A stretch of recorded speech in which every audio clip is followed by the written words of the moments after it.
I genuinely believe that gaming is finally reaching the point where it's becoming fun again. We are seeing the return and renaissance of Marvel Rivals in Season 5. Not only do you have so many different characters and new additions, but Marvel Zombies, the PvE mode, has still been extended, so I've got the pleasure and joy of giving you all Magik Spin to Win build. What's good, nieces and nephews? It's your boy, Big Unk Chaos, here to give you all my breakdown on the best Spin to Win build for Blue Form Magik, aka the Dark Child. If you like this content, be sure to let me know in the comment sections, and shout out to my subscriber who recommended this video. Without further ado, let's get straight into talking about Magik and giving you guys just a quick overview on how I like to operate her. So Magik is definitely slow starting. I think that she's one of the most slow starting characters of all the characters in the game, mainly because of the fact that she does not have inherent life gain back. I talk about that a little bit later on in the video, but she is not going to be able to take some of the hits that other people can. So instead, you try to mitigate that by putting in ways for her to protect herself, as well as hit the enemies way easier. As you can see here, I'm putting out crazy range and melting the ops before they get a chance to get close to me. And if you want to be able to do this, I'll give you guys a complete breakdown on exactly how to do that right now. Now, Spin to Win Magik has a lot of different capabilities, but she's a very slow starting character when it comes to damage output. When playing her, it's important to also remember the fact that she's going to have a little bit less health than base Magik, as if you look at her main abilities, being able to switch between Dark Child, Demonic Will, and Mortal Will, being in the basic form will give you more health and a permanent damage boost. However, the Demonic will allow you to stay in the ult the whole time, thus the Spin to Win.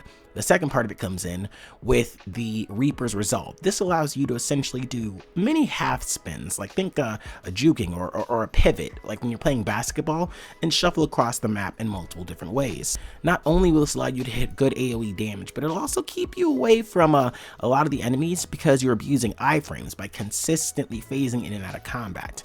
A couple things to be cognizant of when it comes to Magik is that she does not have that much health from her blue skill tree in any of these categories. Like even with the final one, the base increase of 244, she's going to start out around 2,000 or so health. So it's very important with Magik specifically to make sure that you're focusing in on getting her some health.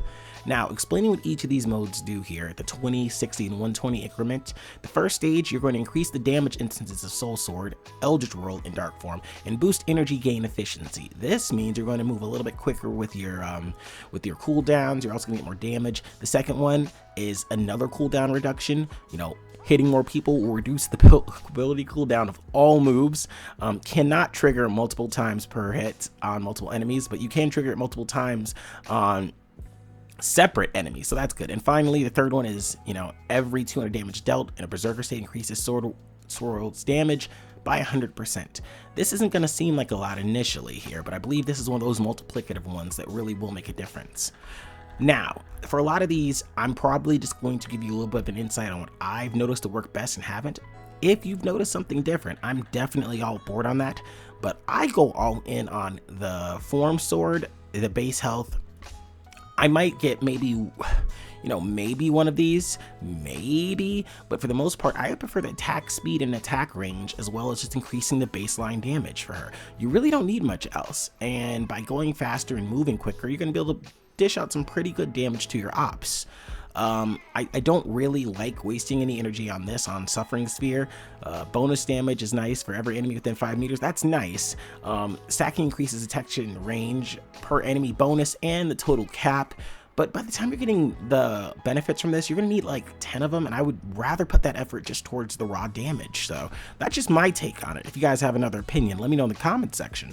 Now, for the general blessings, I'm going to stress you need health with Magik. I know everyone's going to talk about if you have enough damage, you don't need any health. I don't know where that take's coming from. Prioritize maximum health. Even honestly, get the maximum health 185s. I would prioritize both of these in this instance, as well as Magik's own route of getting 450 health and base Dark Child form damage here. Please, please, please, y'all, you will not be able to survive. The last thing you want is to be able to get hit once. As always, a full moon early on is very useful. I also like the Primordial Frost because at least one of them, it gives you an extra increase, on freezing your enemies. That's a form of crowd control. I like it over Zeus's Thunder because Zeus's Thunder, what's it really doing for us? All you're doing is hurting people, but you can get more damage, for 10 stack through damage dealt and power surge, or I mean, any of the other ones for her in general. And lastly, I recommend one vampiric vitality with Magik in this spin to win build, and you do need it. Most other characters, I don't know why, but most of the characters get their health back when they attack with their moves.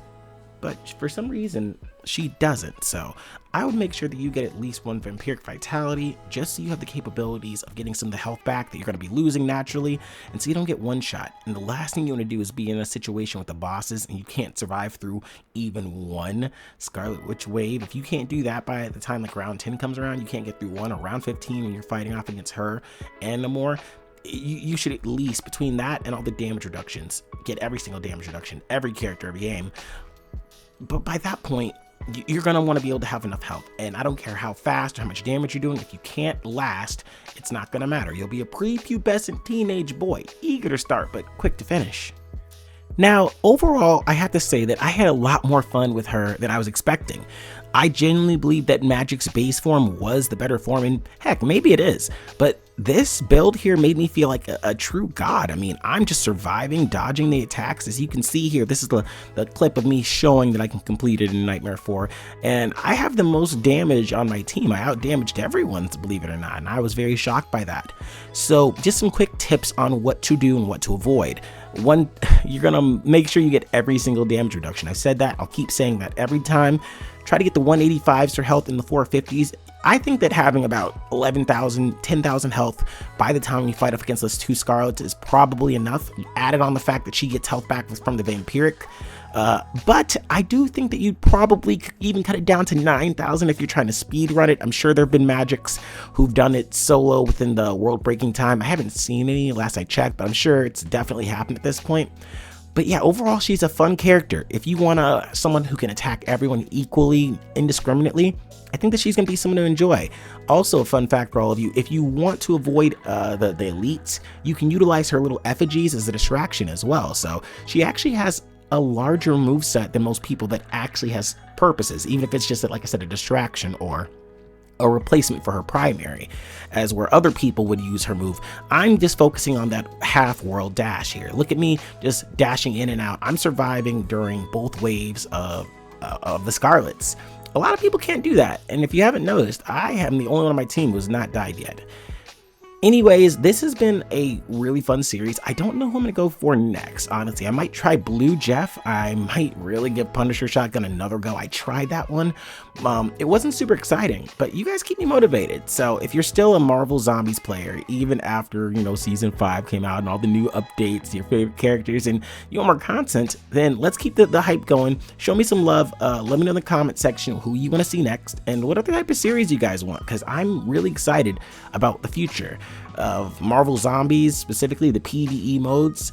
Without further ado, I'm going to just leave you guys out the last remaining minutes of the video just so you can see exactly how I cleared everything out and how I did it.